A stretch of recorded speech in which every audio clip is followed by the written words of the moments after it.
மெரினா சாகச நிகழ்ச்சியை முடித்துவிட்டு ஒரே நேரத்தில் ஏராளமானோர் வீடு திரும்பும்போது சென்னை மாநகரம் போக்குவரத்து நெரிசலால் திணறியது. உண்ண உணவும் குடிக்க தண்ணீருமின்றி பரிதபித்த மக்களின் நிலை குறித்தும் செய்தி சேகரிக்க சென்ற இடத்திலிருந்து பெரும்பாடுபட்டு வெளியேறியது பற்றியும் நமது செய்தியாளர் பாலவெற்றிவேல் வழங்க கேட்கலாம். பாலவெற்றிவேல் இணைப்பில் இருந்திருக்கிறார், அவரோடு பேசலாம். பாலவெற்றிவேல், இன்று காலையிலிருந்தே காலை 10 மணியிலிருந்து புதிய தலைமுறை இந்த விமானப்படை சாகச நிகழ்ச்சியை மக்களுக்கு நேரலையாக வழங்கியது பார்த்தோம். நீங்க காலையிலிருந்தே அங்கு சென்று செய்திகளை சேகரித்தீங்க. நீங்க அங்கிருந்து என்னென்ன மாதிரியான அனுபவங்களை கொண்டு வந்தீங்க அப்படிங்கறத கேட்க வேண்டியது ஒரு பக்கம் இருக்கலாம். அதுக்கு முன்னாடி மக்கள் அங்கு என்ன மாதிரியான சிரமங்களை சந்திச்சாங்க அப்படின்னு கேட்கறது முக்கியமான கேள்வியாக இப்ப இருக்கிறது. இப்போக்கு அங்க சென்னை மெரினாவில் என்ன மாதிரியான களச்சூழல் இருக்கிறது? கிட்டத்தட்ட ஷோ முடிஞ்சு 4 மணி நேரம் ஆயிட்டது. அங்கு போக்குவரத்து எல்லாம் சீரடைந்து விட்டதா? என்ன நிலவரம்? கார்த்திகா, பிரம்மாண்டம், வேகம், விறுவிறுப்பு, சாதனை என 92வது விமானப்படை தினம் இந்த முறை நம்ம சென்னை நகரத்தில் கொண்டாடப்பட்டது. அனைவரும் எதிர்பார்க்கிற விதத்திலேயே பார்க்க கண்கொள்ளா காட்சியாக இருந்தது. காலையில் 11 மணிக்கு தொடங்கிய விமான சாகச நிகழ்ச்சி சரியாக 1:30 மணி அளவில் முடிவடைந்தது. 2.5 மணி நேரத்தில் ஏதோ ஒரு சினிமா படத்தை வானத்தை நோக்கி பார்த்த ஒரு பெரிய அனுபவத்தை கொடுத்துருக்குது. உண்மையிலேயே இந்த தலைமுறையினர் பலரும் பார்க்காத ஒரு காட்சியாக இருக்கும். 2003 இதற்கு முன்பு 21 வருடங்களுக்கு முன்பு சென்னையில் நடந்தது. அதற்கு பிறகு 72 விமான சாகசத்தோட இந்த முறை தான் நம்ம பார்க்க முடிந்தது. இந்நிலையில் இந்த கொண்டாட்டம் முடிந்தது, கின்னஸ் சாதனையும் நம்ம பெற்றுட்டோம். இந்த சாதனையிலையும் பார்க்க வந்த பலர் வேதனை அடைஞ்சிருக்கிறாங்க. என்ன வேதனை?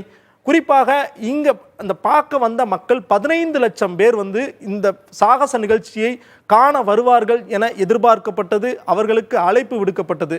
ஆனால் மக்கள் வந்து செல்வதற்கு தேவையான போக்குவரத்து வசதிகள் சரியாக செய்து தரப்படவில்லை என்பதுதான் களத்திலிருந்து நம்ம பார்க்கும்போது பார்த்த ஒரு விஷயமாக இருக்கிறது, பார்த்த ஒரு உண்மையாகவும் இருக்கிறது. சாகச நிகழ்ச்சி முடிவடைந்து 3 முதல் 4 மணி நேரம் ஆன பிறகும் கூட சென்னையில் பல இடங்களில் போக்குவரத்து நெரிசல் இருக்கிறது. போக்குவரத்து காவல்துறையினர் ஆங்காங்கே நின்று போக்குவரத்து நெரிசலை சீர்படுத்தும் பணியில் ஈடுபட்டாலும் நூற்றுக்கணக்கான வாகனங்கள் அணிவகுத்து காத்து கொண்டிருக்கின்றது. முக்கியமான பிரதான சாலைகள் அனைத்தும் ஞாயிற்றுக்கிழமை போல் சென்னையே இல்லை. இந்நிலையில் எந்த இடத்துல குளறுபடி நடந்தது, எதனால் இந்த போக்குவரத்து நெரிசல் ஏற்பட்டது என்பது குறித்து தான் நம்ம விரிவாக பார்க்க போகிறோம்.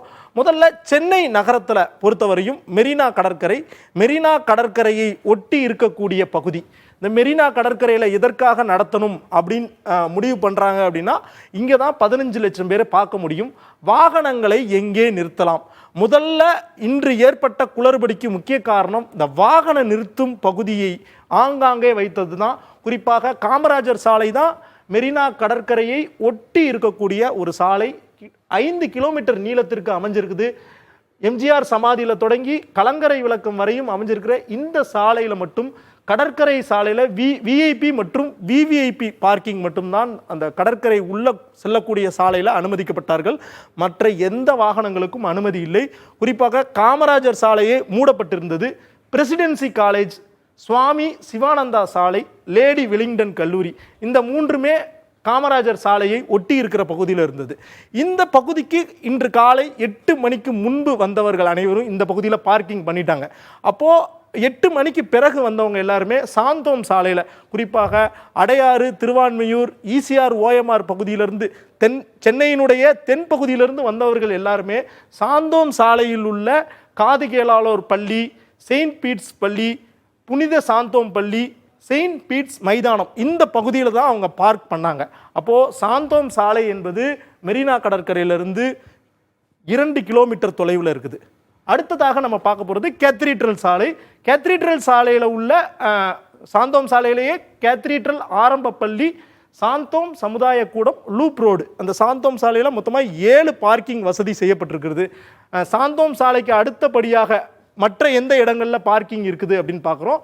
ஆர்கே சாலை, ராதாகிருஷ்ணன் சாலையை பொறுத்தவரை, எம்ஆர்டிஎஸ் லைட் ஹவுஸ் சாலை, என்கேடி பள்ளி, ராணிமேரி கல்லூரி, புனித எப்பாஸ் பள்ளி, இந்த சாலையில் ஒரு 3 கிலோமீட்டர் நீளத்திற்கு இருக்கக்கூடிய இந்த சாலையில் மொத்தமாக 4 பார்க்கிங் வசதிகள் ஏற்படுத்தப்பட்டிருக்குது. முதல்ல காமராஜர் சாலை, அடுத்து சாந்தோம் சாலை, இப்போ நம்ம 3ஆவதாக பார்க்கிறது ஆர்கே சாலை, அடுத்ததாக 4வதாக பார்க்கக்கூடிய பிரதானமான ஒரு சாலை வாலாஜா சாலை. இங்கே கலைவாணர் அரங்கம், ஓமந்தூரார் மருத்துவமனை, விக்டோரியா விடுதி, இந்த 3 பாயிண்ட் கொடுத்துருக்காங்க பார்க்கிங்க்கு. 4வதாக அண்ணா சாலை, சென்னையிலேயே பிரதானமாக இருக்கக்கூடிய ஒரு சாலையாக இந்த அண்ணா சாலை இருக்குது. வாலாஜா சாலையில் இந்த 3 பகுதியில் நிறுத்திட்டாங்க. அண்ணா சாலையை பொறுத்தவரையும் சில பகுதிகளில் பார்க் பண்ணுறதுக்கான வசதிகள் பண்ணியிருந்தாங்க. இப்போது எந்த இடத்துல பிரச்சனை ஆரம்பிச்சது அப்படின்னு நான் சொல்கிறேன். சரியாக 1:30 மணி வரை விமான சாகச நிகழ்ச்சி சரியாக நடைபெற்றிருந்தது. இந்த 1:30க்கு முடிவடைந்த உடனே இங்கே கூடியிருந்த, குறிப்பாக இந்த மெரினா கடற்கரையில் விவேகானந்தர் இல்லத்திற்கு தெற்கு புறத்தில் இந்த பகுதியில் மொத்தமாக இருந்த மக்கள் மட்டும் சுமார் 4 லட்சம் பேர்னு சொல்கிறாங்க. அதுக்கு மேலே உள்ள பகுதியில் ஒரு 3 லட்சம் பேர் இருக்காங்க. அப்ராக்சிமேட்டாக 10லிருந்து 15 லட்சம் பேர் மக்கள் வந்து இந்த சுற்றுப்புறத்தில் இருக்கிறாங்க. நம்ம ஏற்கனவே குறிப்பிட்டது மாதிரி காமராஜர் சாலை, சாந்தோம் சாலை, ஆர்கே சாலை, அண்ணா சாலை, இந்த 4 இடங்களில் 21 இடங்களில் பார்க்கிங் வசதிக்கான இடம் ஏற்பாடு செய்யப்பட்டாலும் இந்த விமான சாகச நிகழ்ச்சி முடிவடைந்தவுடன் வந்தவர்கள் எல்லாருமே அந்தந்த பார்க்கிங் ஏரியாவுக்கு போகிறதே பெரிய கஷ்டமாக இருந்தது.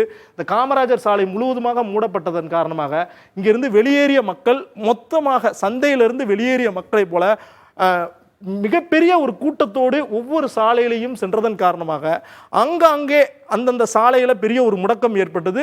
அடுத்து பார்க்கிங் இடத்துல இருந்தும் வாகனங்களை வெளியே கொண்டு வர்றதுக்கு அங்கே இருந்து பிரதான சாலைகள் வழியாக தங்கள் வீடுகளுக்கு செல்வதும் மிகப்பெரிய சிரமமாக இருந்தது.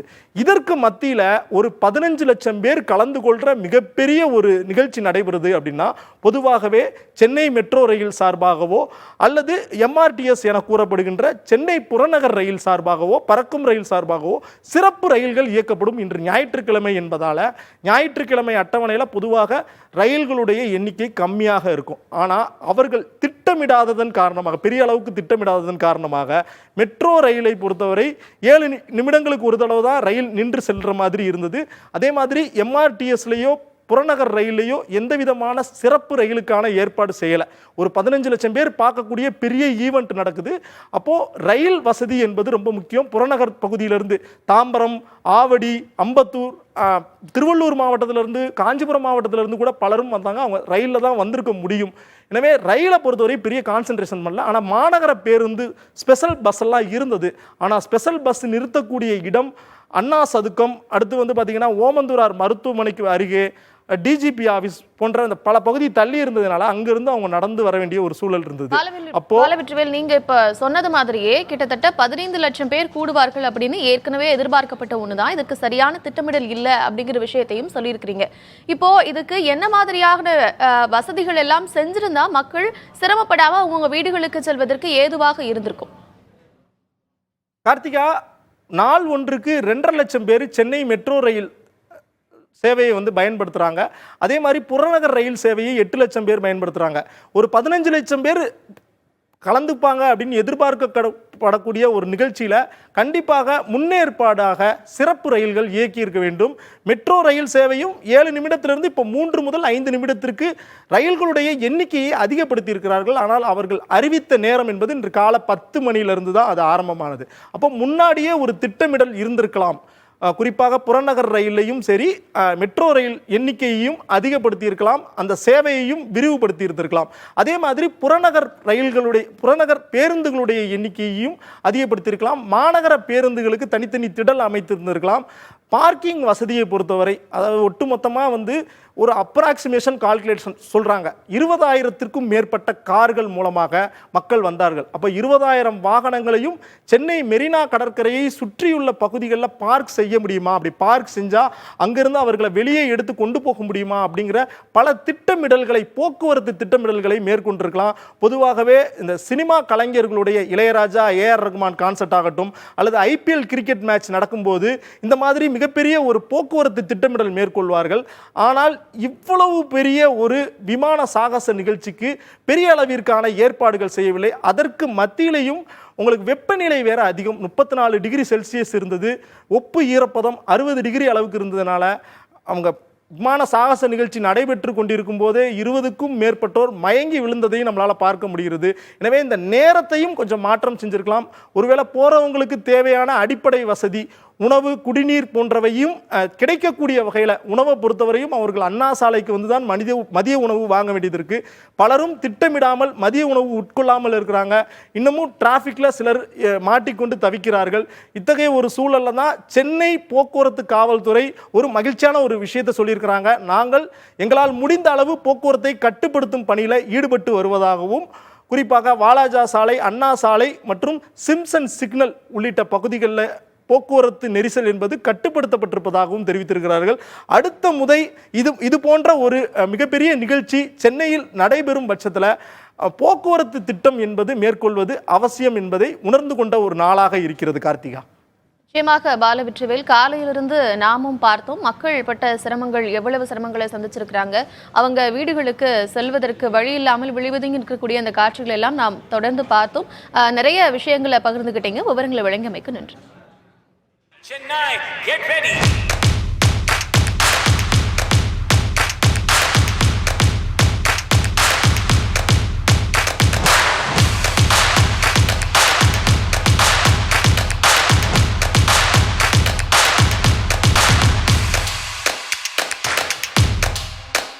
சத்தம் பத்தல, பெருசா விசில் போடுங்க சென்னை.